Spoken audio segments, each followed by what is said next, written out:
एक 10 साल का बच्चा बहुत ज़्यादा गुस्सैला था, वो बहुत ज़्यादा गुस्सा करता था।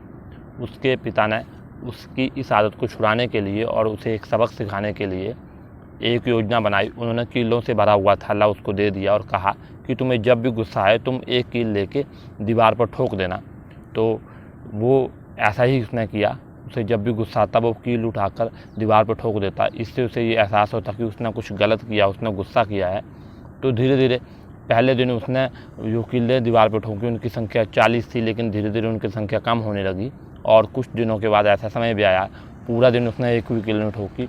वो खुश होकर अपने पिता के पास गया और कहने लगा, पापा आज मैंने एक भी कील दीवार पर नहीं ठोकी। तो उसके पिता ने कहा, ठीक है, तुमने इस आदत को कुछ हद तक काबू किया है, अब तुम्हें एक काम और करना है।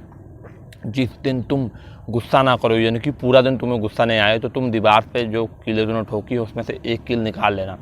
तो धीरे धीरे उसने ऐसा ही किया और कुछ दिनों के बाद उसने दीवार पर सारी कीलें निकाल ली, यानी कि उसको ज़रा भी गुस्सा नहीं आ रहा था। और वो खुश होकर अपने पिता के पास गया उसको और उनको बताया कि सारी कीलें ख़त्म हो गई हैं। तो उसके पिता ने उसका हाथ पकड़ा और उसे उस दीवार के पास ले गए और दिखाया कि उन्होंने कहा कि इस दीवार को ध्यान से देखो। तो उसने ध्यान से देखा तो उसने पाया कि उस दीवार पर जो कीलें ठोकी थी उनके निशान अब भी बाकी थे। तो उसके पिता कहते हैं, बेटा मैं तेरे को यही समझाना चाहता हूँ कि तुम्हारी गुस्से की आदत तो चली गई, लेकिन जिस प्रकार इन कीलों के निशान दीवार पे नहीं गए, उसी प्रकार जब तुम गुस्सा करते हो तो तुम तो उसे भूल जाओगे, लेकिन सामने वाले इंसान पे उसके जख्म हमेशा जिंदा रहेंगे। इसलिए गुस्से को नियंत्रण करना, इसलिए मैं तुम्हारी इस आदत को छुड़ाना चाहता था। इसलिए अपने गुस्से को शांत करो और गुस्से में अगर कभी गुस्सा आ भी जाए तो अपना शब्दों का चयन जो है वो बड़ी समझदारी से करना, क्योंकि गुस्से में हम ऐसी बात कह जाते हैं जिससे सामने वाले के दिल पे जख्म हो जाते हैं और बड़े से बड़ा रिश्ता तबाह हो जाता है। इसलिए तुम्हें अपनी इस आदत को काबू किया है और आगे पूरे जीवन में भी इस मंत्र को याद रखना है।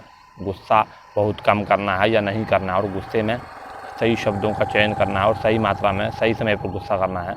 दोस्तों, अगर आपको हमारी कहानी पसंद आई तो वीडियो को लाइक करें, शेयर करें, कमेंट करें और ऐसे इंटरेस्टिंग वीडियो देखने के लिए हमारे यूट्यूब चैनल को सब्सक्राइब करें और बेल आइकन जरूर दबाएं। वीडियो देखने के लिए आपका बहुत बहुत धन्यवाद।